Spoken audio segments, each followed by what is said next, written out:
तो hello NEET student, आपका स्वागत है गुरु एजुकेशन में। और आज हम डिस्कस करने वाले हैं मोल को, जो कि बहुत अहम टॉपिक है। जो 11th बच्चे आते हैं उनको बिल्कुल समझ में नहीं आता है मोल क्या है। मोल को समझना इतना कठिन नहीं है, लेकिन तब भी आप ध्यान से समझेंगे। सरल भाषा में आपको भी बताता हूँ कि मोल क्या है, ठीक है।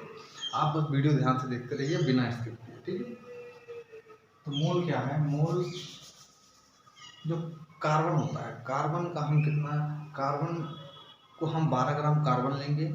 12 ग्राम कार्बन में जितने एटम होंगे, 12 ग्राम कार्बन में जितने एटम होंगे, अब हम उनको गिनेंगे तो नहीं, क्योंकि साइंटिस्टों ने ऑलरेडी गिन के रखा है। तो 12 ग्राम कार्बन में जितने एटम होंगे उसको हम क्या बोलेंगे? एवोगैड्रो नंबर बोलेंगे।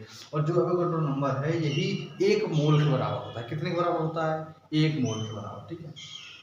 तो 12 ग्राम कार्बन में जो एटम की संख्या होती है वो होती है 6.022 इंटू 10⁻23, ठीक है। इतने एटम होते हैं एक 12 ग्राम कार्बन के अंदर, ठीक है। अब इसी को बेस यूनिट माना गया है। इसी को बेस मान करके जो ये किसके, जो कौन सा कार्बन के 3 आइसोटोप होते हैं, तो ये कौन से हैं? C12 isotope,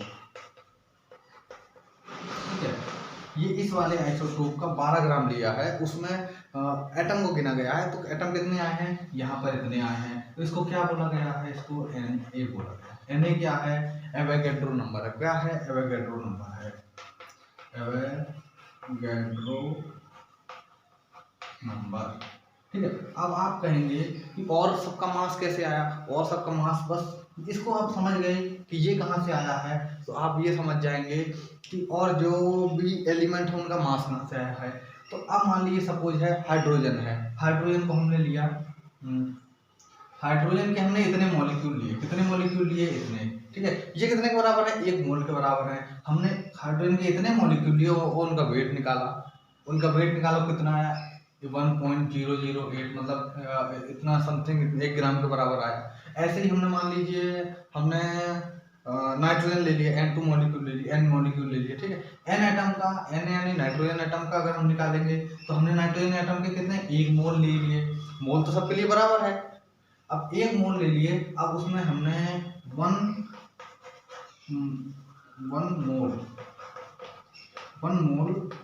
nitrogen N atom, ठीक है। अगर 1 मोल N एटम को हमने ले लिया, है ना, 1 मोल एटम को हमने लिया और उसका हमने वेट किया, तो वो कितना आया निकल के? 14 ग्राम। तो इस तरह से इसको हम ग्राम नहीं, AMU जो एटॉमिक मास यूनिट है उसमें रखेंगे। तो जो ऐसे ही सभी का वेट निकाला गया। हमने बेस किसको माना? यहाँ पे कार्बन 12 को माना है। अब ये मोल निकालने के अलग अलग फार्मूले होते हैं, कैसे मोल निकाला जा सकता है वो भी आइए हम इसी में डिस्कस करते हैं। अब ये आपको मोल एकदम समझ में आ गया होगा कि मोल क्या होता है।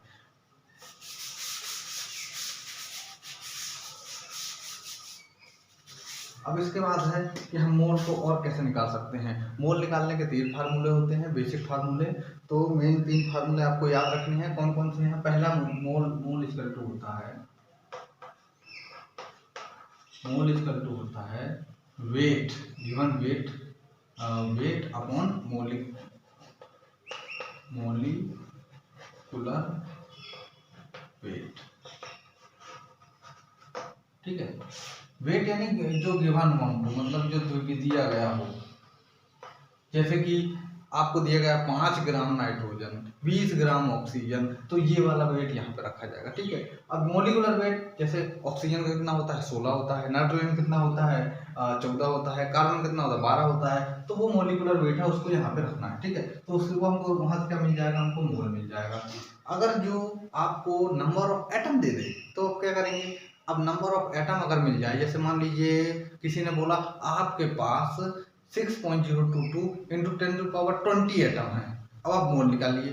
तो मोल कैसे, वहां पर मोल कैसे निकालेंगे? तो given number of atom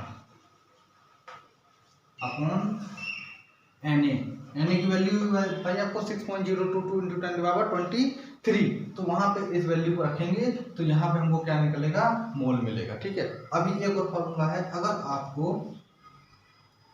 gas litre मतलब लीटर के फॉर्म में दे दिया जाए, तो मान लीजिए आपको बोला जाए आपके पास 24 लीटर गैस है, कुछ भी है सपोज, तो वहाँ पर आप क्या करेंगे गैसेस फॉर्म में, तो आपको वहाँ पर वॉल्यूम जो है लीटर में दी जाए अगर जो, तो वहाँ पर क्या करना है, given volume in litre, given volume in litre, ठीक है, अपॉन 22.4 लीटर रखेंगे तो आपको वहाँ पर मोल मिल जाएगा। ठीक है, ये 3 फार्मूले हैं, आप इनको बहुत अच्छे से याद कर लीजिए। एक ये है और एक ये फर्स्ट वाला। ठीक है, तो अभी मैं इनको बहुत अच्छे से लिख देता हूँ एक बार, आप इसमें सोच लीजिए। Mole equal to weight upon molecular weight, यही बराबर हो जाएगा नंबर ऑफ एटम मॉलिक्यूल कुछ भी दे सकता है अपॉन Na, और ये बराबर हो जाएगा given volume in litre upon 22.4।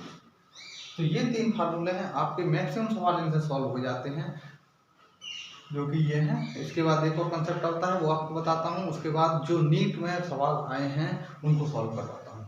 आप देखते रहिए, बने रहिए। अगर वीडियो अच्छा लगा है, मस्त मज़ा आ रहा है, तो चैनल को सब्सक्राइब करिए, अन्यथा आप देख सकते हैं।